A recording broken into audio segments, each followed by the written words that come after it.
இன்றைய முக்கிய செய்திகள்.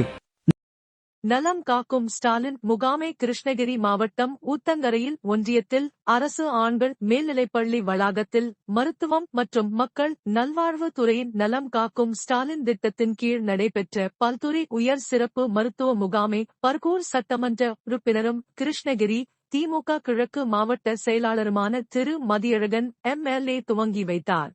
கிருஷ்ணகிரி ஓய்வூதியதாரர்கள் சங்கம் சார்பில் ஆர்ப்பாட்டம். கிருஷ்ணகிரி மாவட்ட ஆட்சியர் அலுவலகம் எதிரே நேற்று ஓய்வூதியதாரர்கள் சங்கம் சார்பில் 10 அம்ச கோரிக்கைகளை வலியுறுத்தி கவன ஈர்ப்பு ஆர்ப்பாட்டம் நடத்தப்பட்டது. இந்த ஆர்ப்பாட்டத்திற்கு மாவட்ட தலைவர் நாராயணன் தலைமை தாங்கினார். மாவட்ட செயலாளர் சுரேஷ்குமார், மாவட்டம் மகளிர் அணி செயலாளர் பேபி, நளினி உட்பட ஏராளமானோர் இதில் கலந்து கொண்டு ஓய்வூதியதாரர்களின் நியாயமான கோரிக்கைகளை அரசு ஏற்க வேண்டும் என வலியுறுத்தினர். கோவை அருகே கார் விபத்தில் 5 பேர் பலி. கோவை அருகே போரூர் கார் விபத்தில் பலி எண்ணிக்கை 5 ஆக உயர்ந்தது. உயிருக்கு ஆபத்தான நிலையில் கோவை அரசு மருத்துவமனையில் அனுமதிக்கப்பட்டு இருந்த பிரபாகரன் வயது 19 என்பவர் சிகிச்சை பலனின்றி உயிரிழந்தார். கோவை செட்டிப்பாளையம் அடுத்த சிறுவாணி சாலையில் அதிவேகமாகச் சென்ற கார் கட்டுப்பாட்டை இழந்து நேற்று மரத்தில் மோதியது. விபத்தில் இறந்தவர்களின் 2 பேர் தஞ்சை மாவட்டத்தை சேர்ந்தவர்கள் என்றும் மது போதையில் வேகமாக காரை இயக்கியதால் இந்த விபத்து ஏற்பட்டது என காவல்துறையினரின் முதற்கட்ட விசாரணையில் தெரியவந்துள்ளது.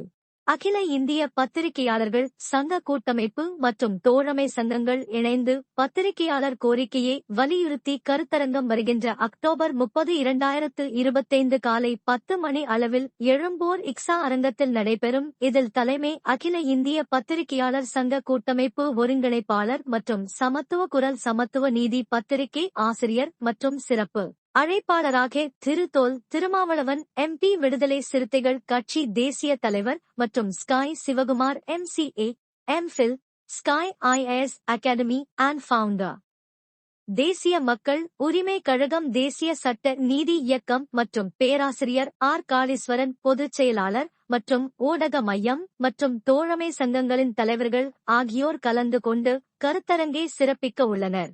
இன்றைய இயற்கை மருத்துவ குறிப்பு. கருவேப்பிலை மருத்துவ பயன்கள். செரிமானத்தை மேம்படுத்துதல். வெறும் வயிற்றில் கருவேப்பிலையை மென்று சாப்பிடுவது செரிமான பிரச்சனைகளை சரிசெய்ய உதவுகிறது. இரத்த சோகையை குறைத்தல். கருவேப்பிலையில் உள்ள இரும்புச்சத்து மற்றும் ஃபோலிக் அமிலம் இரத்த சோகையை குறைக்க உதவுகிறது. இரத்த சர்க்கரை அளவை கட்டுப்படுத்துதல். இது நீரிழிவு நோயை தடுக்கவும் கட்டுப்படுத்தவும் உதவுகிறது. கொழுப்பை குறைத்தல். இது உடலில் உள்ள கெட்ட கொழுப்பை குறைத்து இதய நோய்களிலிருந்து பாதுகாக்கிறது. முடி ஆரோக்கியம்.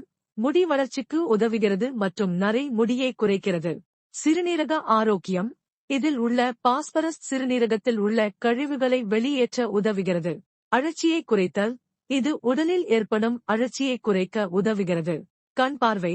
கண் பார்வை மற்றும் ஒட்டுமொத்த ஆரோக்கியத்தை மேம்படுத்த உதவுகிறது. வயிற்று பிரச்சனைகள். வயிற்றுப்போக்கு, வாந்தி போன்ற பிரச்சனைகளுக்கு நிவாரணம் அளிக்கிறது. மீண்டும் சந்திக்கும் வரை உங்களுடன் என்றும் நீதி நியூஸ்.